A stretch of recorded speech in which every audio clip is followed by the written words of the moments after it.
Olá, meus irmãos, que a graça do Senhor Jesus seja com todos. Estamos de volta aqui no nosso canal, falando sobre o cristão, as finanças e a Bíblia. Hoje é parte 2 da nossa conversa. Eu ainda estou aqui me recuperando dessa virose. Como eu uso muito a voz, a minha voz, quando eu passo por um processo assim, demora um pouco a voltar ao normal. Mesmo assim, eu quero aproveitar esse tempo para a gente compartilhar com você desse assunto tão interessante. Abra sua Bíblia novamente em Provérbios capítulo 3, versículos 9 e 10. Irmãos, eu quero começar dizendo que eu não faço parte da teologia da prosperidade, que todo mundo vai ficar rico, todo mundo vai ficar milionário, que se você não ficar milionário, porque Deus está te castigando. Eu acredito que Deus tem um propósito de suficiência para todos nós. Vamos falar sobre isso hoje. Mas acontece muitas vezes que devido a nossas decisões, a nossa vida financeira não entra em equilíbrio. A gente quer aqui analisar biblicamente o que pode ajudar nossa vida financeira, a entrar no processo de equilíbrio. E também dizer que Deus quer que nós tenhamos esse equilíbrio financeiro. Então, Provérbios 3, versículo 9 e 10 diz assim: honra ao Senhor com os teus bens, com as primícias de toda a tua renda. Assim se encherão de fartura os teus celeiros e transbordarão de mosto os teus lagares. Veja, eu conheço muita gente que fala assim: pastor, irmão, eu sou fiel nas minhas contribuições financeiras e a minha vida financeira vive em desequilíbrio. Olha, Deus não está garantindo que o equilíbrio financeiro venha a partir de algumas áreas. Na verdade, o equilíbrio financeiro é resultado de obediência. Tanto a obediência, que eu entendo, de colocar o Senhor em primeiro lugar na nossa vida, reconhecendo como dono de tudo, inclusive de nós mesmos, e é claro, portanto, do recurso material. Por causa disso, a gente, como falamos no vídeo anterior, consagra uma parte do que Ele nos dá para a obra dele, que é necessário, e vimos os motivos no vídeo anterior. Se você não viu o vídeo anterior, não assistiu, assista. Agora também há um outro fator que faz com que nós exerçamos essa obediência financeira. É o planejamento financeiro. Isso é algo muito necessário na vida do cristão. E a gente vai analisar por quê, biblicamente hoje, isso. O que é que eu creio à luz da Bíblia? Primeiro, que Deus quer que a gente realmente reconheça que Ele é dono de tudo, que a gente tenha alegria na contribuição, na obra, e que a gente tenha alegria na gestão financeira. Se a gente não tem, com relação ao dinheiro, vou falar de dinheiro, tá? Estamos falando de dinheiro à luz da Bíblia. Se a gente não tem alegria e entendimento do porquê adorar o Senhor com os nossos bens, com os bens que Ele nos coloca em mãos, e a gente não tem alegria nisso, na área financeira, em adorar o Senhor com a contribuição para o mantimento da sua obra à luz da Bíblia. E se a gente não tem alegria em gerir os recursos financeiros, a gente não vai ter alegria financeira. Porque alegria financeira, paz financeira, é resultado de obediência. Deus manda que eu contribua, eu não contribuo. Deus orienta, contribua com alegria, eu não contribuo com alegria. Deus orienta, faça a gestão, planejamento financeiro das finanças, eu não faço. Como é que o resultado dessa árvore que é a minha realidade financeira diante de Deus, como é que o fruto vem se eu não cuido da árvore? Cuidar da árvore é entender que Deus é o dono de tudo. Cuidar da árvore é entender que eu tenho responsabilidade com o ministério, em todas as áreas ministeriais, inclusive com a contribuição financeira.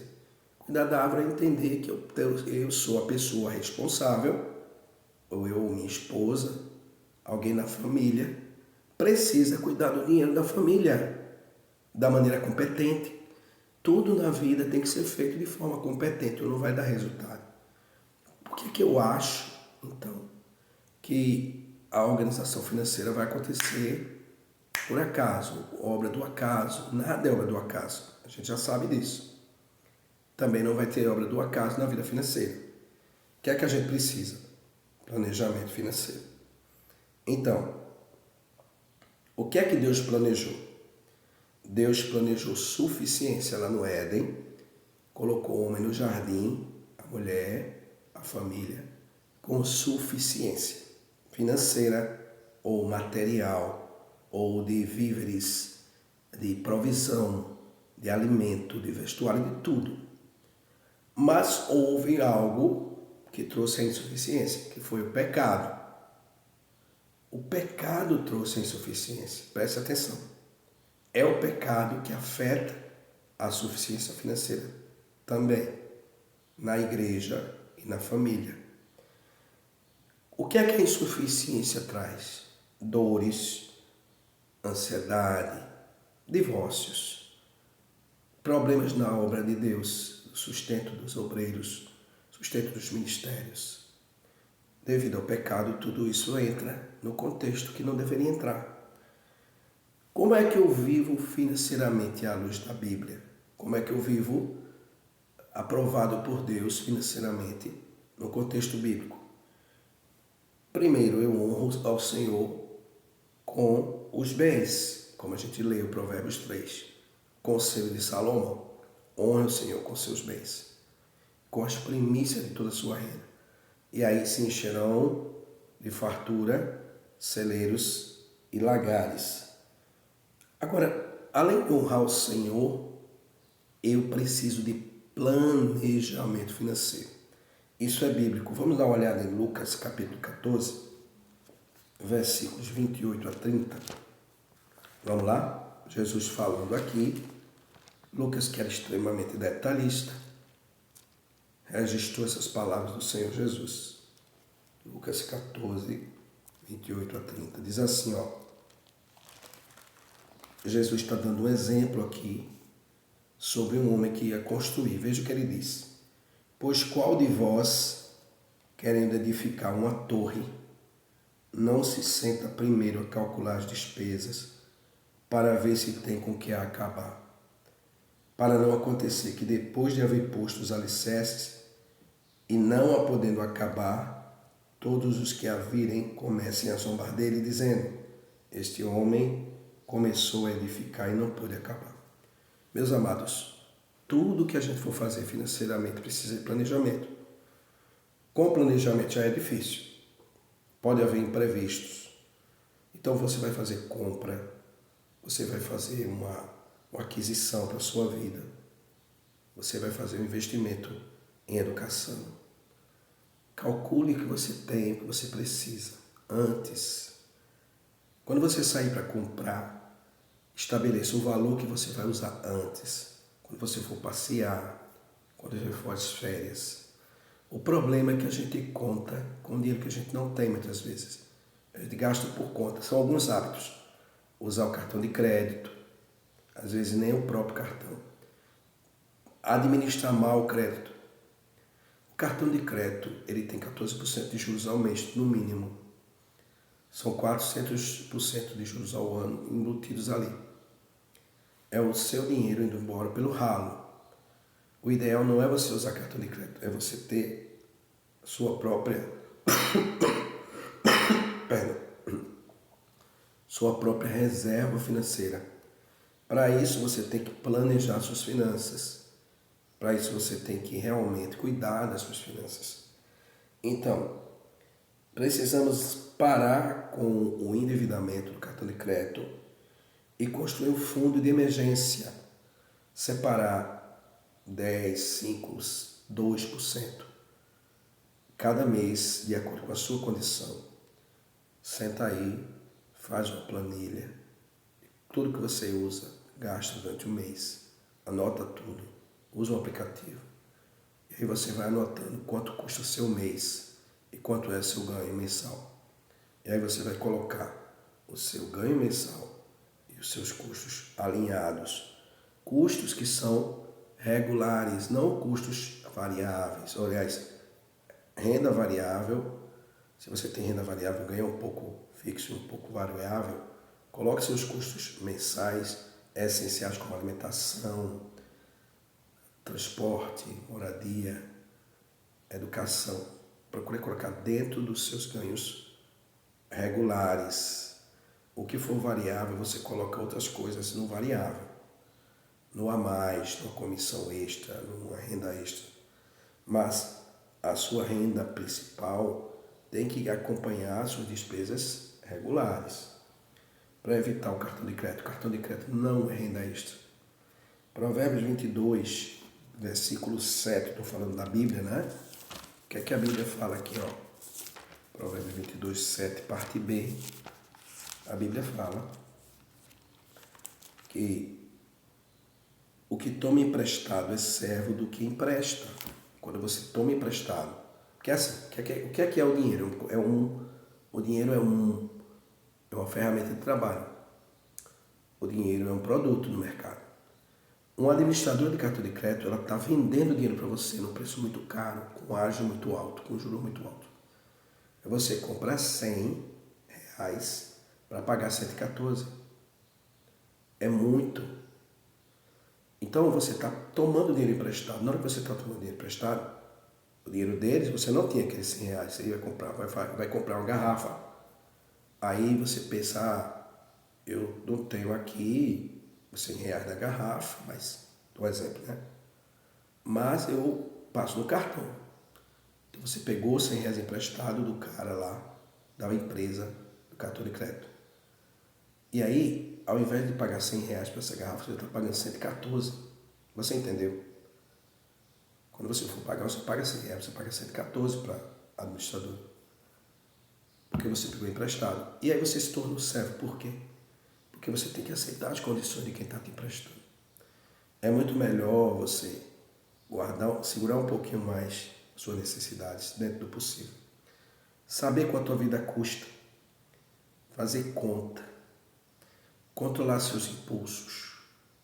Comprar por impulso não vai resolver. Túlio, eu preciso comprar para me sentir bem. Procure a ajuda de um conselheiro bíblico. Procure um pastor. Procure alguém da família com experiência financeira para te orientar. Um amigo. Não um curioso, mas alguém especialista. Eu tenho um Instagram, me permita, Riqueza e Liderança, @Riqueza e Liderança. Tem muitas dicas, muitos vídeos sobre educação financeira ali. Dá uma olhada lá. Tem muita gente boa na internet falando sobre educação financeira. Mas à luz da Bíblia eu posso te dizer que não é a vontade de Deus que você se endivide. Veja o que a palavra fala aqui, ó. Lá em Deuteronômio 28, vamos dar uma olhada em Deuteronômio 28, versículos 11 e 12. Deuteronômio 28, versículos 11 e 12.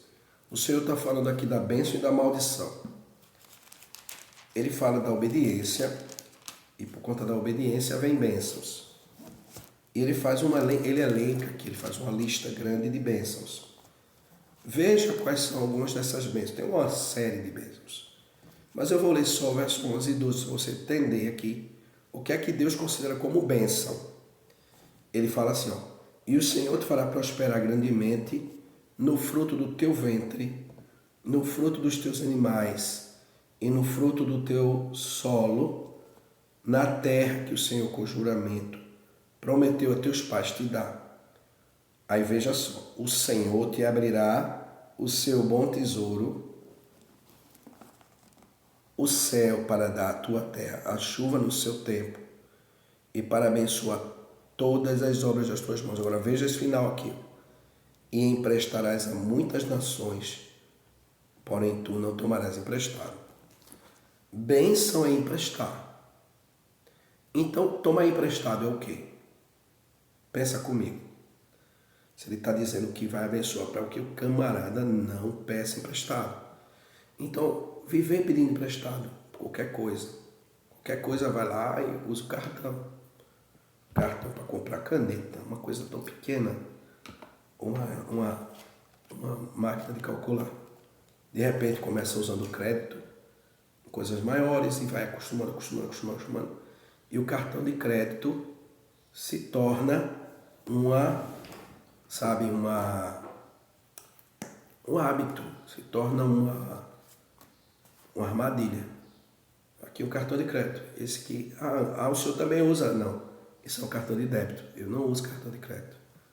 Eu trabalho de um jeito que eu evito usar crédito, eu uso crédito para coisas maiores, aquisições maiores, planejadas.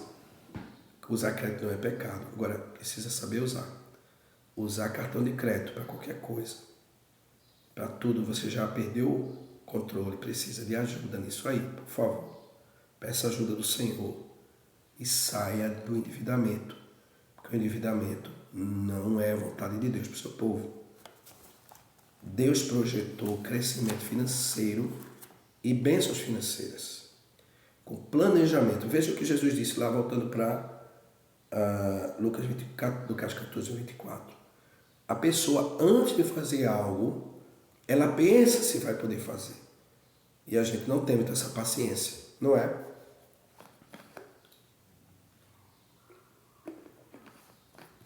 A gente não foi criado numa cultura de educação financeira plausível, como eu já falei no outro vídeo.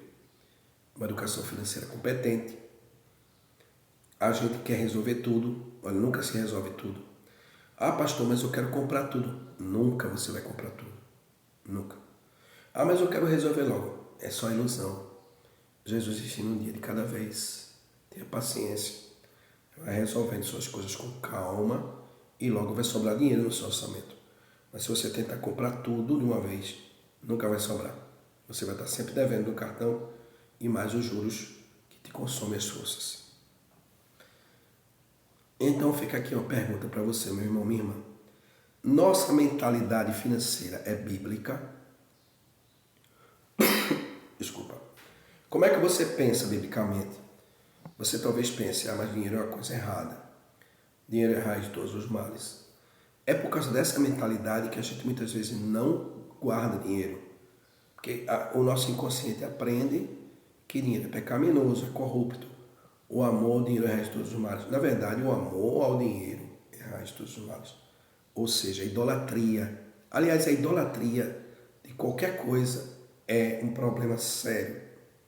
Esse é assunto para outro vídeo, mas a idolatria ao dinheiro é profundamente danosa para a vida do cristão. Pode estar acontecendo com você. Não precisa ter muito dinheiro. Às vezes, tendo pouco dinheiro e sendo idólatra com dinheiro, de tanto ficar pensando nele. Então, precisamos quebrar esses ídolos, pedir que o Senhor quebre no nosso coração. Como é que eu aprendo biblicamente? Deus projetou bênçãos financeiras para o seu povo. Quando queria abençoar o povo, abençoava financeiramente. Então, o dinheiro não pode ser uma maldição, porque Deus deu. Olha, Deus falou com Salomão, Salomão escolheu sabedoria, não foi? Pediu sabedoria. O que é que Deus deu a ele? Sabedoria e dinheiro. Então, Deus concedeu bênçãos a Abraão financeiras, a Jacó, a Daniel, a José de Arimateia e a tantos outros, a Barnabé e a tantas pessoas. E essas pessoas foram bênçãos, porque sabiam colocar o dinheiro aos pés do Senhor. Se você amar Deus acima de qualquer coisa, e se você colocar sua vida aos pés dele, Deus vai te abençoar financeiramente também.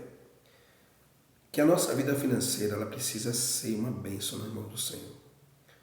Tinha um homem na Bíblia chamado Jabez, 1 Crônicas, capítulo 4, versos 9 e 10.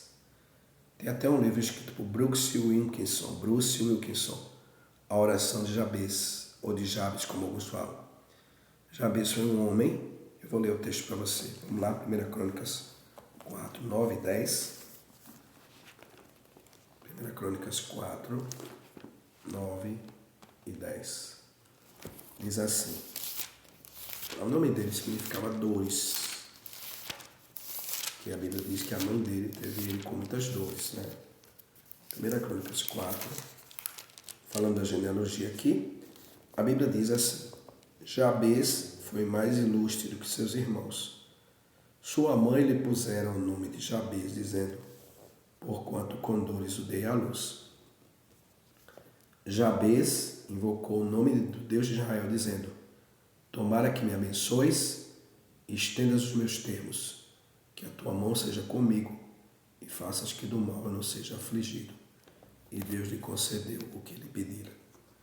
Eu aprendi a fazer essa oração de Jabez aqui, não como uma repetição meramente, mas como princípio na minha vida. Deus tem abençoado muita gente que tem aprendido a orar como Jabez orou, orando por tudo, inclusive pela vida financeira, colocando a vida financeira aos pés do Senhor, para a glória de Deus, com organização e planejamento, paciência, sem ostentação, sem estar fazendo porque todo mundo faz, vivendo um padrão que não é o seu, para impressionar os outros, às vezes acompanhando um amigo em uma programação que você não pode ir, umas férias que você não pode ir. Olha, programa suas férias, mas viva a sua realidade. Às vezes as pessoas chegam assim para mim e falam: irmão, vamos jantar com a gente? Eu gostaria muito, mas eu não posso naquele dia. Então eu vou fazer o meu planejamento como eu posso. Às vezes é melhor dizer não naquela hora para dizer um sim depois, com mais condição, do que simplesmente você sair sem planejar, porque todo mundo está indo, que é maravilhoso. Mas a gente precisa ter juízo, irmão, sabedoria, pedir a graça do Senhor. Que às vezes um passeio custa tão mais caro, porque depois você fica aperreado com a conta que você não estava planejando. Faz sentido para você? Você se familiariza com isso? Então deixa aqui seu comentário, deixa a sua pergunta. Eu desejo que você seja alguém que tem paz financeira, colocando o dinheiro nas mãos do Senhor, com planejamento, confiança, com a palavra de Deus na frente. Que Deus te abençoe.